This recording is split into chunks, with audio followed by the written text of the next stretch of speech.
Home of cricket എന്നാണ് Lord's ഗ്രൗണ്ടിനെ വിശേഷിപ്പിക്കുന്നത്. Test ചാമ്പ്യൻഷിപ്പിന്റെ 3 ഫൈനലും ഇവിടെ തന്നെയാണ് നടന്നിട്ടുള്ളതും. എന്തുകൊണ്ടാണ് ലോർഡ്സ് ഗ്രൗണ്ടിന് ഇത്രയും പ്രത്യേകതയുള്ളത് എന്നറിയാമോ? ലോകത്തിലെ തന്നെ ഏറ്റവും പഴക്കമുള്ള ഗ്രൗണ്ടുകളിൽ ഒന്നാണ് ലോർഡ്സ്. 1814 തോമസ് ലോർഡ്സ് എന്നയാളാണ് ഈ ഗ്രൗണ്ട് പണിതത്. അദ്ദേഹത്തിന്റെ പേര് തന്നെയാണ് ഗ്രൗണ്ടിന് കൊടുത്തിരിക്കുന്നതും. ഗ്രൗണ്ട് ഉണ്ടാക്കിയതിനു ശേഷം ലോർഡ്സിന്റെ ഓണർഷിപ്പ് MCC ഏറ്റെടുത്തു. ഇതിനുശേഷം ക്രിക്കറ്റിൽ വന്നിട്ടുള്ള സകല നിയമങ്ങൾ രൂപീകരിച്ചതും ഇപ്പോൾ രൂപീകരിക്കുന്നതും ലോർഡ്സ് ഗ്രൗണ്ടിൽ വെച്ചാണ്. ക്രിക്കറ്റ് ചരിത്രത്തിലെ ആദ്യത്തെ ടെസ്റ്റ് മത്സരത്തിന് വേദിയായതും ലോർഡ്സ് ഗ്രൗണ്ട് തന്നെയാണ്. ഈ കാരണങ്ങൾ കൊണ്ടാണ് ലോർഡ്സിനെ ഹോം ഓഫ് ക്രിക്കറ്റായി കണക്കാക്കുന്നത്. കൂടാതെ ഈ ഗ്രൗണ്ടിൽ ഒരു ഓണേഴ്സ് ബോർഡ് ഉണ്ട്.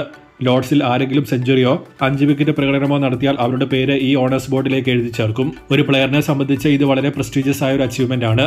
ഈവൻ ഗ്രേറ്റസ്റ്റ് പ്ലെയേഴ്സായ സച്ചിനും കോഹ്ലിക്കും പോലും ഈ ബോർഡിൽ ഇടം നേടാൻ പറ്റിയിട്ടില്ല.